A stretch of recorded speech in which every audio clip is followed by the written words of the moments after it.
A new study reveals that teens are crippled by the fear of missing out. Hashtag no FOMO. So this is a new study from CNN called hashtag being 13. Inside the secret world of teens, done in partnership with the University of Texas and the University of California.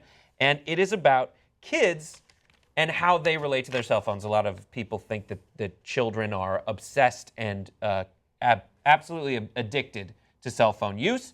So here's a few facts about that. FOMO is what they suffer from a lot, which is the fear of missing out. 57% of teens lurk at least 6 times per day on social media. And that means lurking is to look on social media without the intent to post. Facebook friends are said to raise teen stress hormones, and excessive social media is linked to depression. Now, why do kids lurk? Well, we have a graphic here that tells you why 8th graders lurk on social media. 80% because they're bored. Similar to that, so they want to connect with their friends, but they want to see if their posts are getting likes, followed by, I want to see if my friends are doing things without me, and worry I will miss a post from a friend. Asked why kids feel the need to be plugged in all the time. I fear my friends have more rewarding experiences than me. Fewer agree with that than disagree, but they're worried their friends are having fun without me. It is important that I understand my friends' in-jokes. Kids agree with that. And when I go on vacation, I continue to keep tabs on what my friends are doing. Oh, yeah. You got fear of missing out?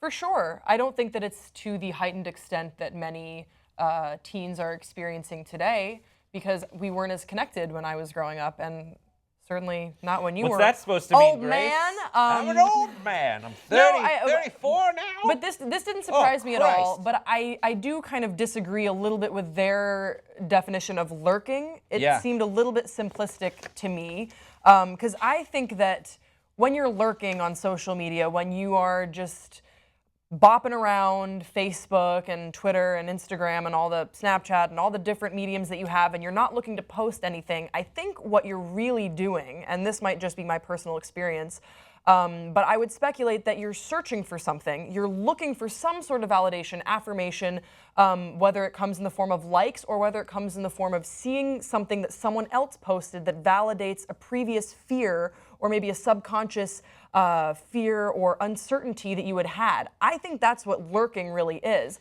Rarely are people, especially, I'm thinking of my younger cousins, are they rarely mindlessly just truly mindlessly flipping through. I do that when sometimes if I'm looking through the news items of the day, that's when I'm kind of mindlessly looking through it. But on social media, when it directly relates to you, I find that it seems like most teens are looking for something. It's not as mindless as they write it off to be, that they're just bored. Right. I think that's a very good thing to do. I see both things happening, though, because I do that thing where I watch people on their phones just to see if my girlfriend knows any other boys. She doesn't. And obviously. she exists. Yeah. But no, I see the different ways people use it. I know that on Snapchat, a lot of folks are just, it is this frenetic, fast way people use Snapchat. It's like, nah, yes, nah, yes. Facebook, it's the feed slowly going through what's there. And Twitter, it's just pretty quick finding out. But there's two different things. I do think that the boredom is also a compulsion that you develop from an original intent to lurk and find things out. I think once someone introduces you to Facebook, which is happening, to kids now, they've had Facebook their whole lives.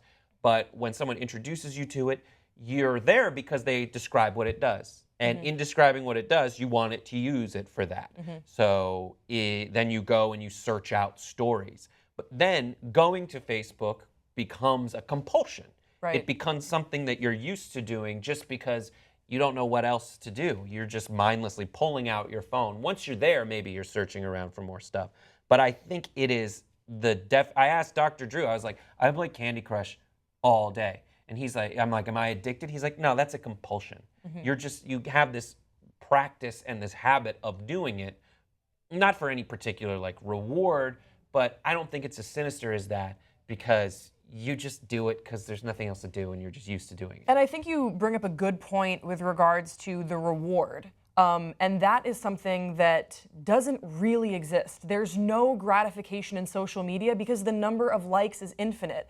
I think it might be different if you could cap off the likes at 200. That would be the goal. Like if you just get 200 likes on whatever photo or post or tweet that you send out there, you get 200 likes and yeah, I won. But because there isn't that number, people are constantly searching and comparing themselves to other people. And we're just seeing this in a younger generation. But especially given the medium that we've chosen to work in, we're very familiar with people who are obsessed with how they are perceived online and what are other people doing and how does that compare to their lives, and there's just no gratification to it because there's no end result. You never win the game. You know, it's like Candy Crush.